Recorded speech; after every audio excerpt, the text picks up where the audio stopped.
Hello বন্ধুরা, the Bloggers ডায়েরিতে সকলকে স্বাগত জানাই। কম বেশি সবাই আমরা মিষ্টি খেতে খুব পছন্দ করি। এমনই একটি পছন্দের রেসিপি শেয়ার করব, যেটা হচ্ছে রসমালাইয়ের রেসিপি। আর এরকমভাবে বানালে দোকানের মতোই নরম তুলতুলে রসমালাই তৈরি হবে। তাই ভিডিওটা স্কিপ না করে দেখতে থাকো। আর আমার ভিডিওগুলো ভালো লাগলে চ্যানেলটিকে অবশ্যই সাবস্ক্রাইব করে দিও। কেটে যাওয়া বা ভালো দুধ দুটোতেই রসমালাই তৈরি করা খুবই সহজ। আমার কেটে যাওয়া দুধই ছিল, তাই ওটাতেই বানিয়ে ফেললাম রসমালাই। প্রথমেই আমি হাফ লিটার দুধকে ফুটিয়ে উপর থেকে পাতিলেবুর রসের সাথে জল মিশিয়ে দিয়ে দিয়েছিলাম। আর পাতিলেবুর বীজগুলো যাতে দুধে মিশে না যায়, তাই জন্য আমি ছেঁকে দিচ্ছিলাম। তোমরা চাইলে একই প্রসেসে ভিনিগারও ইউজ করতে পারো। ছানা তৈরি হয়ে গেছে, এবার এটাকে আমি ছেঁকে নেব পরিষ্কার কাপড় দিয়ে। ছেঁকে নেওয়ার পরই ঠান্ডা জলে হালকা করে ভিজিয়ে নেব, যাতে লেবুর টক ভাবটা না লাগে।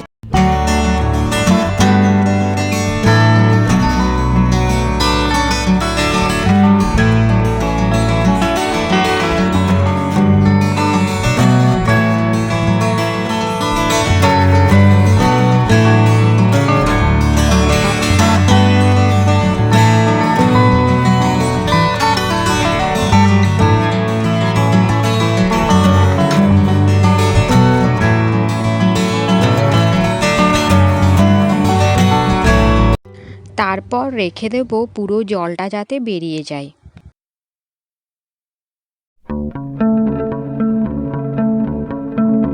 এবার ছানাটাকে ভালোভাবে হালকা গরম অবস্থাতেই মাখতে হবে, যতক্ষণ না ছানাটা পুরোপুরি নরম হচ্ছে আর ছানার মধ্যে কোনো শক্ত ভাব যেন না থাকে।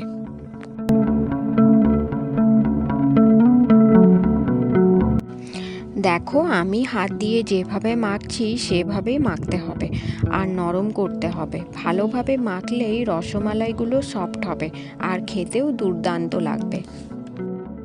মাখা হয়ে গেছে আর সফটও হয়েছে, দেখো কত। এবার আমি ঢাকা দিয়ে রাখবো যতক্ষণ না এটা চাশনি তৈরি করা হচ্ছে। আর চাশনি তৈরি করার জন্য 2 কাপ চিনি আর 3 কাপ জল দিয়েছি। এরপর ছোট ছোট লেচি বানিয়ে রসমালাইয়ের আকৃতি দেব।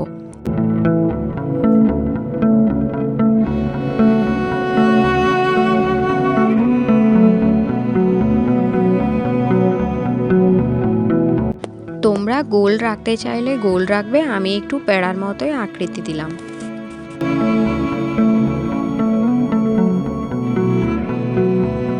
সবগুলো করা হয়ে গেছে আমার, আর এদিকে চাশনিও রেডি হয়ে গেছে আমাদের। এবার আমি এক এক করে দিয়ে দেবো, আর গ্যাসের ফ্লেম থাকবে একদম হাই।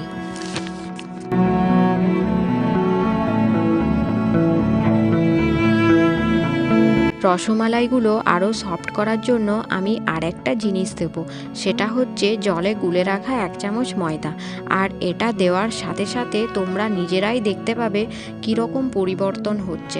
মানে পুরোটা ঢেকে যাচ্ছে, পুরো একদম ফেনা হয়ে যাবে। আর এটা করলেই রসমালাইগুলো খুবই সফট হবে।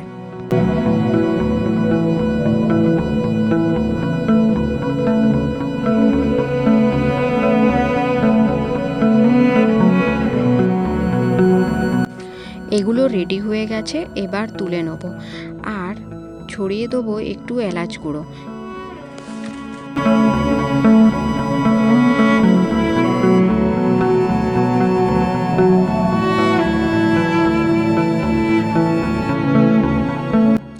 এবার এদিকে দুধ ফুটতে দেবো আর তার মধ্যে দেব এলাচ গুঁড়ো, গোলাপ জল, ভিজিয়ে রাখা কেশর আর ওই চাশনিটা মিষ্টি করার জন্য।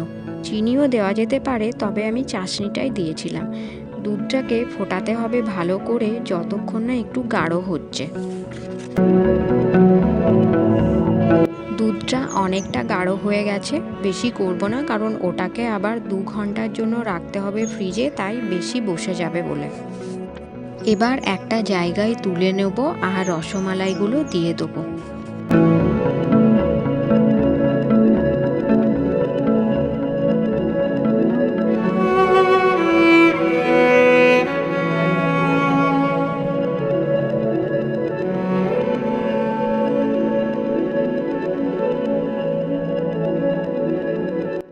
এবার উপর থেকে দিয়ে দেবো কেটে রাখা আমন্ড আর পেস্তা গার্নিশের জন্য।